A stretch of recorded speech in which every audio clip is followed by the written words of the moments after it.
A paz do Senhor, amados, glória a Deus, aqui pastor Wallace Kandahar. Ontem eu estava na inauguração da igreja, Assembleia de Deus Unidos em Amor, né, a congregação mais nova aberta em Cajupiranga, glória a Deus. Povo muito amável, muito educado lá de Cajupiranga, e nós recebemos grandes vitórias ali ontem, vigília de 10 às 5, e nós vamos botar o cartaz, dia 10 de fevereiro já vai ser a próxima, e assim a gente vai fazer. E Deus me deu esta pregação, né? Deus me deu esta pregação, e eu vou falar aqui para vocês, eu vou pregar, expor o que Deus me deu, porque por motivo de estar muito frio, e ventiladores, e aquela frieza juntou, e deu uma crise de espirro em mim, que foi uma coisa séria. Não é alergia, mas esfriou tudo no meu corpo e comecei a espirrar. Mas, pegando, boa noite, Alex. Ô, glória. A paz do Senhor. E, por motivo disso, eu não vou deixar de passar a pregação para vocês, tá certo? Então, aqui fala sobre o que Deus me deu, sobre os dois caminhos. O texto básico está em Salmos, número 1, versículo 6, porque Salmos não é capítulo, né? Você veja que, às vezes, como eu ainda agora ia falar, por costume, por hábito, às vezes falando, a pessoa erra, né? Então, diz assim na palavra do Senhor: pois conhecer o Senhor é o caminho dos justos, e o caminho dos ímpios, porém, conduz à destruição. Então, você veja que no 5 ele vai dizer: por isso o ímpio não sobreviverão ao julgamento, nem os pecadores na congregação dos justos. Aí ele entra: pois conhecer o Senhor é o caminho dos justos, e o caminho dos ímpios, porém, conduz à destruição, né? Então, nós devemos entender o que ele está querendo aqui sobre o final da vida dedicada à impiedade, é justamente a influência do maligno. O ímpio é tido como o herege, o pecador, praticante. Ele é ímpio não porque ele peca e quer ser livre. Ele é um herege, ele gosta, ele ama de chegar e dizer, boa noite, Luciana, de dizer, olha, eu não quero Deus. Ele tem essa convicção. Você veja que tem no campo artístico gente dizendo que não acredita em Deus e que se passou algumas coisas boas, não acredita que Deus é a bênção, a fonte da vida eterna. Eles não acreditam nisso. E o caminho fala de andar. Noé andou com Deus. Noé andou com Deus, você veja lá em Gênesis. Então, todas as pessoas, quando na Bíblia fala em andar com Deus, quer dizer que ele praticava a palavra de Deus. Eles viviam as coisas de Deus. E aqui diz, é o caminho dos justos. Esse salmo fala sobre os dois caminhos. Roda dos escarnecedores não é simplesmente você estar na companhia de pessoas pecaminosas que, apesar de tudo, lhe respeitam. Ali não é roda de escarnecedor. A palavra escárnio vem da palavra zombaria. A palavra escárnio vem daquelas pessoas que dizem: todo pastor é ladrão, Deus não existe. Se Deus existe, porque tem tanta coisa ruim acontecendo, como se fosse Deus que mandasse. Mas porque realmente não tem como você chegar e dizer que Deus é uma pessoa boa, porque ele é mau, ele machuca, ele julga. E não sei. Isto é uma roda de escarnecedor. Por exemplo, você pode ver isso na prática num bar. As pessoas se embriagam, não têm coragem de falar lúcidas, E na hora que estão embriagados, com pileque, já no todinho mesmo, no popular, elas abrem o verbo e começam a zombar. E a Bíblia diz que a boca fala do que o coração está cheio. Tome cuidado nas suas palavras, porque antes de tomar cuidado com as palavras, você deve, na verdade, tomar conta dos seus pensamentos. Seus pensamentos vão virar palavras. Mas aquilo que sai da sua boca, na verdade, vem do coração. Vem da sua alma. Então, as portas da alma são os olhos e os ouvidos. É as portas de entrada para a sua alma. O que é que você anda vendo? Para você ficar falando essas coisas que você anda falando. O que é que você anda fazendo? O que está deixando a sua vida na derrota? Por quê? Por que ela está numa vida derrotada? Você acha realmente que Deus quer te ver na lama do pecado? Não, mas eu tenho Deus, mas Deus não lhe tem. Se você está na roda dos escarnecedores, se você está na lama do pecado ainda, Deus não lhe tem. O mundo tem. O mundo passa e a sua cobiça não tem outra coisa. Quando a Bíblia declara que nós somos peregrinos e estrangeiros nessa terra, Jesus explica isso melhor. Ele diz lá em João, ele diz, olha, eu tirei vocês do mundo, vocês são do mundo, aliás, vocês estão no mundo, mas não são do mundo. Vocês estão no mundo. Estar significa dizer estado temporário. Ser do mundo é outra coisa. Então, quando você mata o velho homem, você começa a caminhar nos caminhos do Senhor, o que acontece? Você passa a ser justo. Tiago diz, não vos enganeis. Aliás, João, não vos enganeis. Aquele que pratica a justiça é justo. 1 João. Então, aquele que pratica a justiça é justo. Toda justiça verdadeira vem do alto. E a justiça da terra, ela é animal e diabólica, segundo Tiago. Então você veja, mas por que eles falam isso? Porque a justiça como ela é, realmente, se você for fazer justiça com as próprias mãos, a base é o descontar, é o pagar na moeda, a base é o ódio. Então a justiça, entre aspas, vai ser feita, mas você não tem. Porque a justiça envolve bondade, pureza e autoridade. Um policial, ele chega diante de você e diz, mãos para trás, faste e dê a volta. Nós vamos fazer uma revista em todos. E você sendo crente dizendo, o que eu? Eu sou crente. Ele vai olhar e vai dizer, vire, vamos fazer revista em todos. Por quê? Porque você é crente, é melhor é maior a autoridade? Não. Pois não, senhor policial. Porque talvez pela sua educação e ele tendo autoridade, ele diga, não, irmão, você não precisa não. Estou vendo que você é irmão. Ora aqui pela gente e você faz aquela oração ungida e eles vão gostar. O restante fica. Podem reclamar de ruma. O irmão foi liberado pela autoridade policial ou foi deixado permanente ali pela autoridade do policial. A Bíblia declara em Romanos 13 que as autoridades constituídas foram feitas para castigar a maldade. Se tem maldade num crente, por mais que ele diga que é crente, ele na verdade ainda não é. Ele tem que nascer de novo. São 3 as bases para você dizer que uma pessoa é crente, para dizer que uma pessoa é justa. São 3 as bases. A primeira é a Bíblia. Primeiro é a Bíblia. A Bíblia vai dizer o que é ser um crente. A segunda é o que, vamos dizer assim, chamamos de igreja.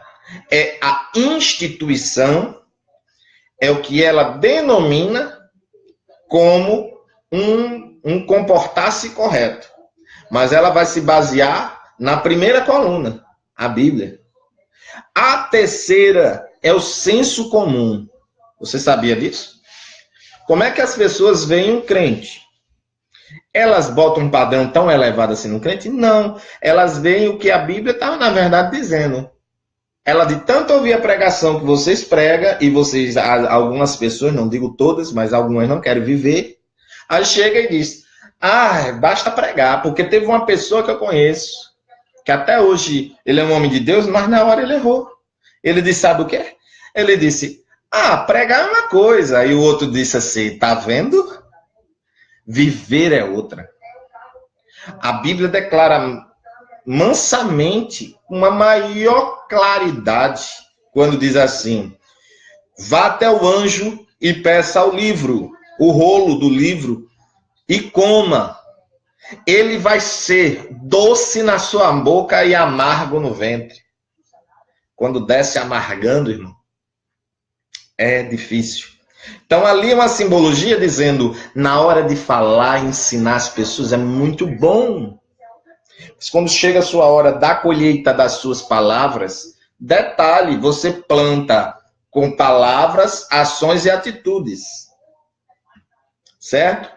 Lá em Gênesis 24, 40, olha só o que ele vai falar. Gênesis 24, 40.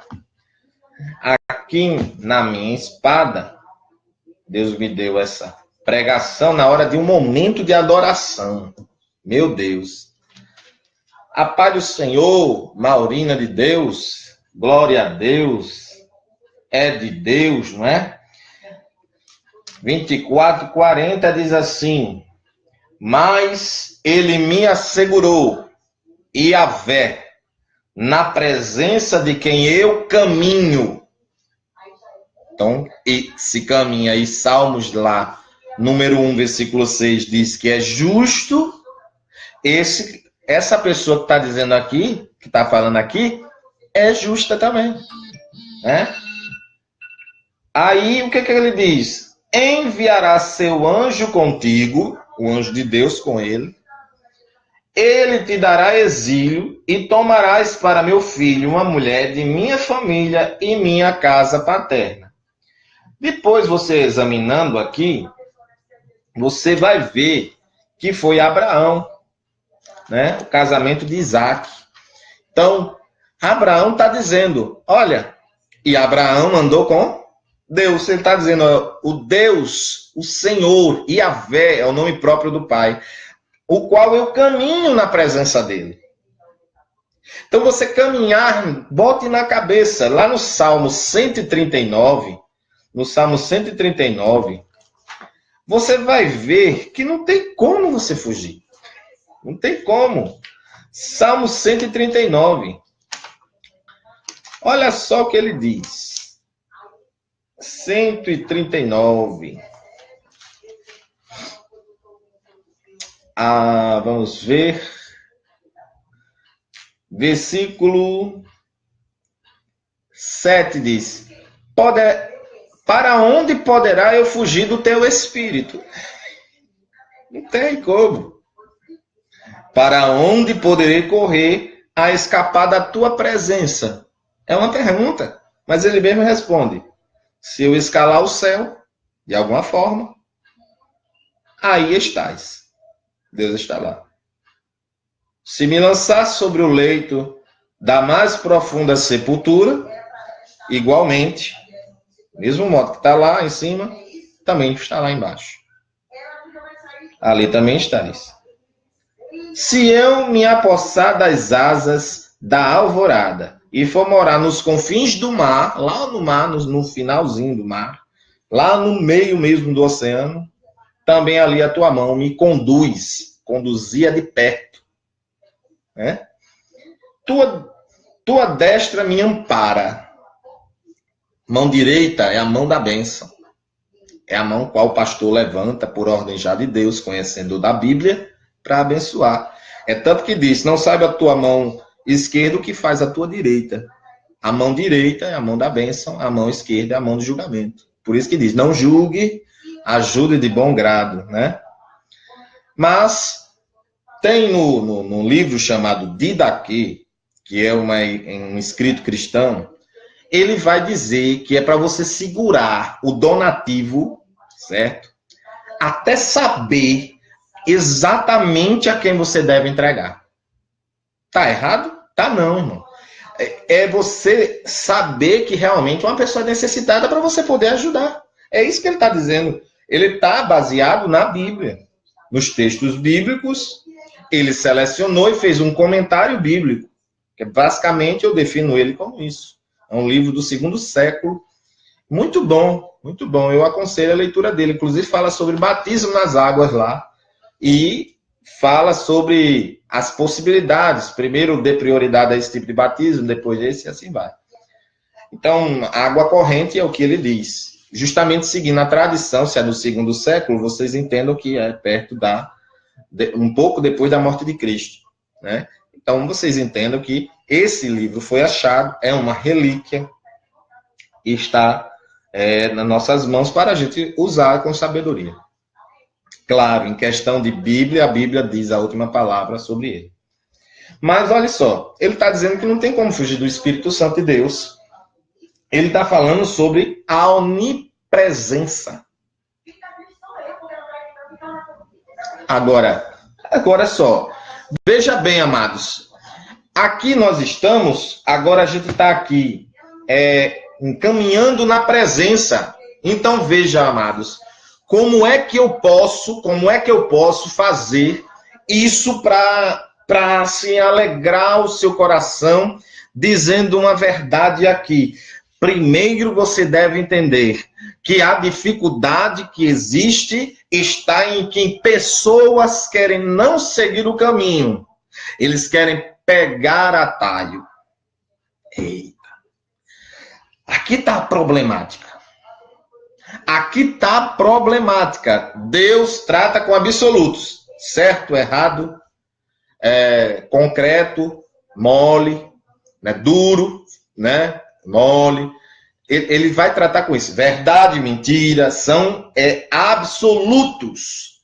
Então, ele vai dizer, há 2 caminhos. Você escolhe.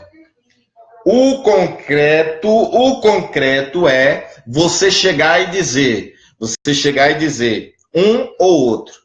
Você quer o caminho estreito, apertado, mas que conduz à vida eterna? O caminho da verdade, que conduz à vida eterna? Ou o caminho da mentira, o caminho largo, o caminho fácil de ser seguido? Ninguém lhe cobra, ninguém fala nada, ninguém apedreja, aquela coisa maravilhosa, né? Mas você está à deriva no mundo, onde existe macumba, feitiçaria, olho grande, uruga. Pessoas que escarnecem de Deus e você lá no meio. Então, amados, isso é muito sério. A gente deve entender isso. Lá em Êxodo 40, versículo do 38, certo? Uma pessoa chegou e disse, pastor, eu quero ver você pregando. Eu disse a ele que estaria aqui, né, já. Então, ele mandou até o esboço, tá aí o esboço que Deus me deu, né? Êxodo 40, versículo 34 a 38, tá aí o esbocinho, já deixei para vocês. E 34 ao 38,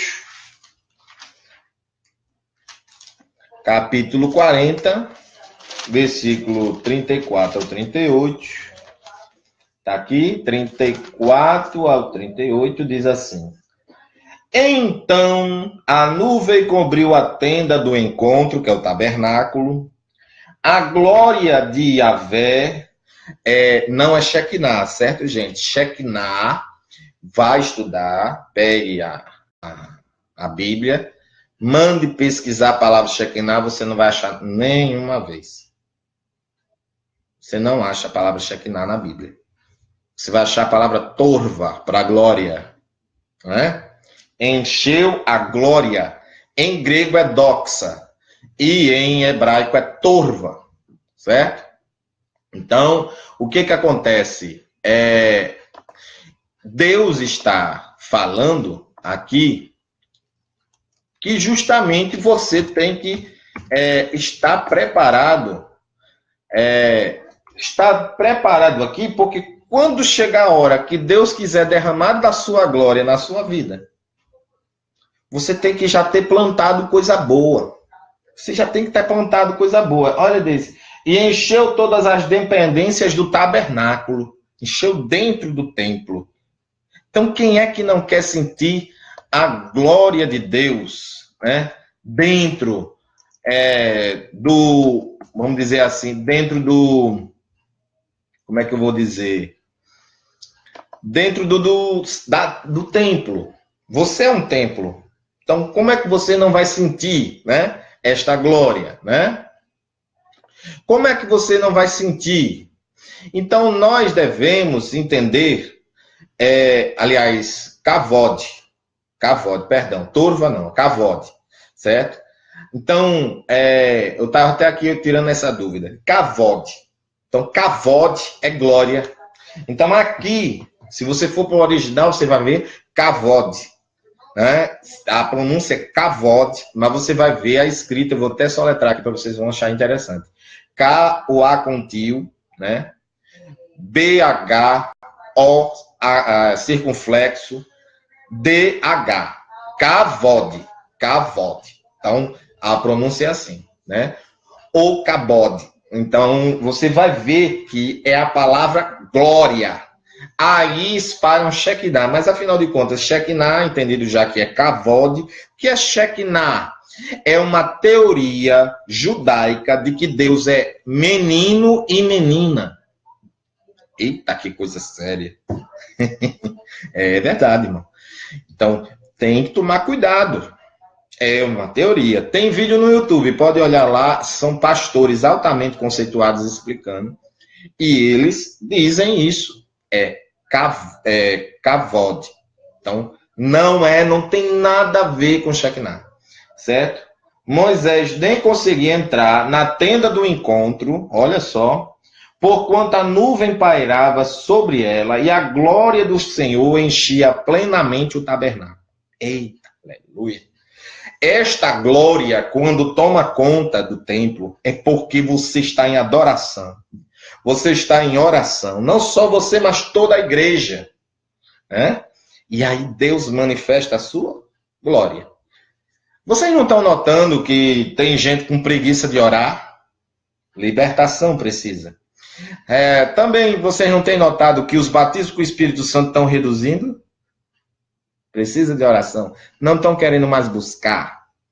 Eu passei 3 meses maravilhosos buscando. Direto. Ansioso. Mas no fim dos 3 meses, falei a noite toda, cheguei em casa, minha mãe católica não entendeu nada.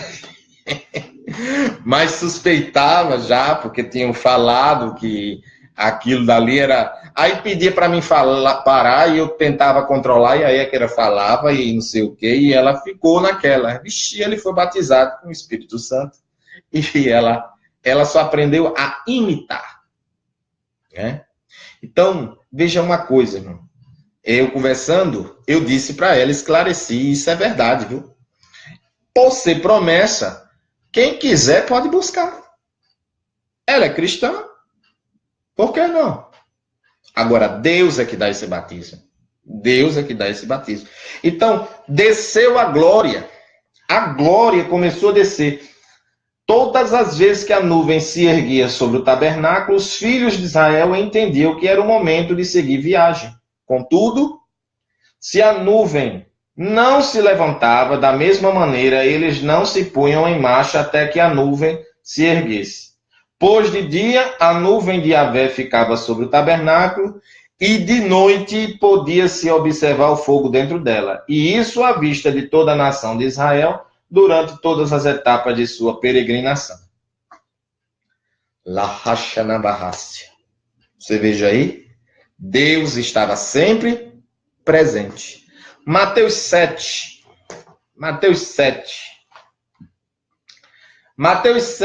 capítulo 7, Maravilha. Mateus 7. Então não pode se pegar atalho, viu, amado? Não pode se pegar atalho. A pessoa quer pegar atalho, acaba ficando sem saber onde aquele atalho vai dar, né? Então, capítulo 7, versículo 13 e 14. Entrai, é uma ordem, entrai pela porta estreita, pois larga é a porta e amplo o caminho que levam à perdição, e muitos são os que entram por este caminho. Então, quem é que entra mais pelo caminho da perdição? Quem quer permanecer fazendo aquilo que não presta, não. E se você tem uma derrota na sua vida, e se você tem uma vitória na sua vida, primeiramente foi Deus que mandou, ensinou a você, explicou como eram as regras, e aí em seguida você pratica, memoriza, pratica, vive e atrai aquilo para você. Você planta e você colhe. Entendeu aí? Mas como é que você quer colher coisa boa se a sua boca só sai espinhos e abrolhos? Como é que você quer colher uma coisa boa se acovardando da responsabilidade que Deus lhe deu? Como é que você quer colher coisa boa se aquilo que você está plantando não é correto? Então você planta ódio e quer colher amor. Não pode. Você quer riqueza, mas planta pobreza. Como? Vou dizer aqui algumas frases que algumas pessoas costumam dizer. Crente sem prova não presta. O que você acha que essa pessoa... Todos os crentes vão estar, vez ou outra entra numa prova e sai logo, vez ou outra entra numa prova e sai logo. Essa pessoa que determinou isso na vida dela, ela disse crente, mas quem atraiu foi ela. Quem recebe, quem quiser. Mas ela vai passar a vida toda numa prova. Outra frase que diz, irmão, eu estou na prova. Estou na prova. O certo é você dizer, estou passando pela prova, em breve eu saio. Pela fé, você tem que exercer fé. Prova é escola, tá certo. Mas você fica na escola para sempre? Nunca é aprovado? Você está entendendo? Prova tem tempo para terminar. Bênção, não. Agora, a bênção tem bênçãos que são temporárias. E você deve aproveitar. Quer ver José? José, 7 anos e de muita fartura. Não é faltura. Tem gente que brinca, mas atrai a faltura mesmo. É fartura. E aí vem 7 anos de prova. Então tem gente que não se prepara, não faz plano, não economiza dinheiro, não faz nada, reserva de nada. Quando chega o tempo da prova, não tem nada. E aí come cuscuz duro, ovo, salsicha, o que dá. O que vai pegando, vai comprando e vai passando pela luta. Porque estreita é a porta e difícil o caminho que conduz à vida. Apenas uns poucos encontram este caminho. Então ele diz, entre por esta porta, mas você escolhe entrar. É mandamento, mas você escolhe obedecer. Se você não está querendo entrar pelo caminho estreito, que é o caminho da responsabilidade, é o caminho da renúncia, é o caminho da salvação, é o caminho de obedecer os mandamentos e regras do Senhor. É um caminho estreito. O que é que você espera colher? Você não colherá nada de bom. Principalmente se pegar atalho. Atalho, você só por um canto, só por outro, olha, não sabe. O caminho já está pronto. Você só é seguir. E na presença de Deus vai ser manifesta a glória e você tem que entrar pela porta estreita. Ele está às portas. Esse daí é que ele está prestes a vir. Mas veja bem, lá em João 14,6, para a gente encerrar, é um fato bem interessante. No tabernáculo, são 4 colunas e 3 portas na frente. Então, se eu boto 4 colunas aqui, ó, 1, 2, 3 e 4. Então, eu tenho 4 colunas. Quantas portas eu tenho? 3, não é assim? Então, são 4 colunas da verdade básica. Basicamente, Pai, Filho, Espírito Santo e a Palavra de Deus. Estão entendendo aí? Porta, que a gente vai ver o que é. Porta, que a gente também vai ver. E porta, ou seja, através das 4 colunas da verdade, são 3 as portas que se encontram lá em João 14:6. 14:6 de João. 14:6. Assegurou-lhe Jesus: eu sou o caminho, a porta, a primeira porta do caminho. O caminho, a verdade e a vida. São 3 as portas do tabernáculo: a porta do caminho, a porta da verdade e a porta da vida. Aí Jesus, nesse versículo de João 14:6, ele está dizendo: ninguém vem ao Pai senão por mim. Sabe por que ele está dizendo isso? Porque primeiro você tem que entrar na porta do caminho, na porta da verdade e na porta da vida. Depois que você entra, você fica dentro da sala, imagina aí uma sala, repleta de verdades, repleta da verdade absoluta de Deus, repleta do caminho de Deus, da presença dele, da glória dele, e repleta da vida eterna. A sala está cheia.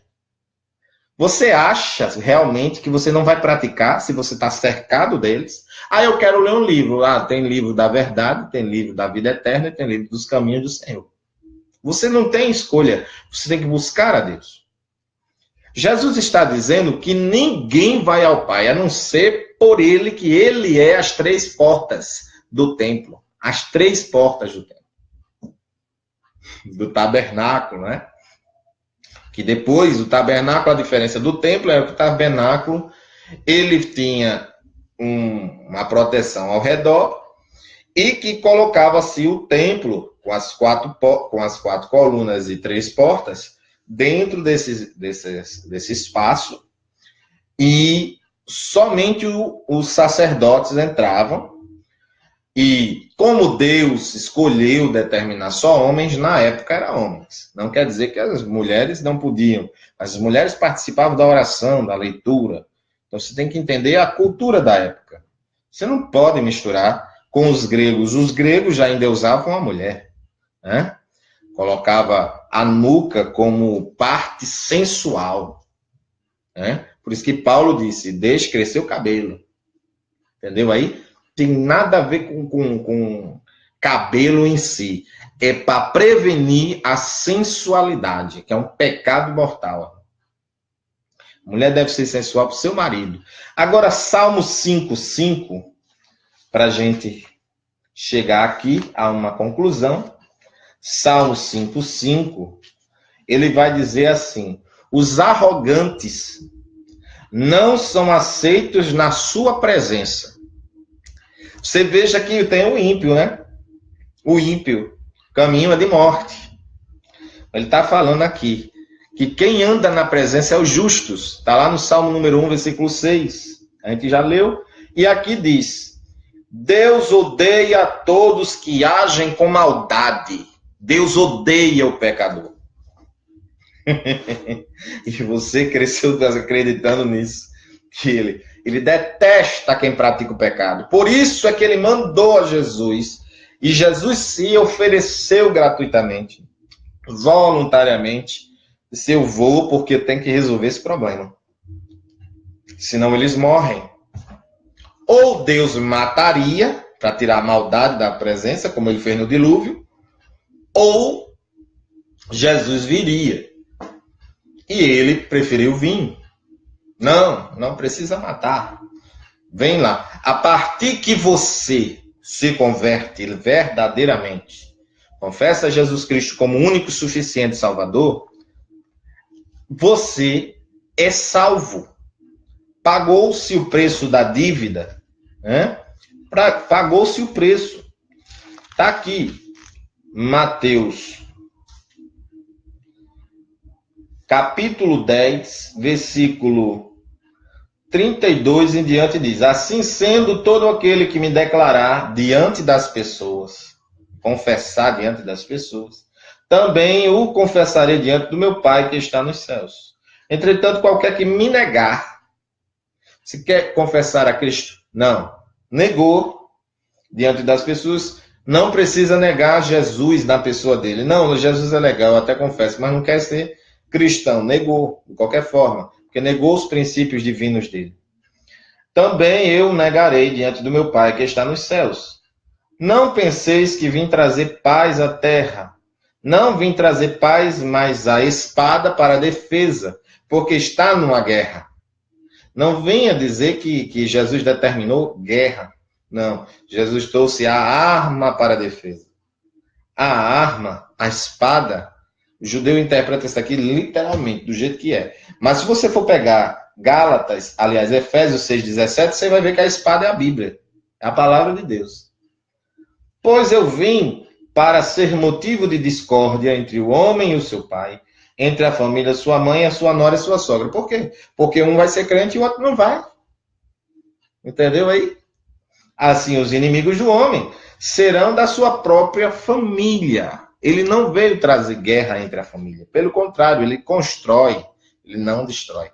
Mas a você que quer Cristo, está sedento, gostou dessa mensagem, eu convido você a vir para a família do Evangelho chamada Igreja, chamada Coluna da Verdade, certo? Ser o detentor de boas novas, espalhar essas boas notícias também. Quem está precisando de conserto, se conserte. Este ano é ano de Deus sacudir a figueira. Gente desmantelada vai sentir dor, com força.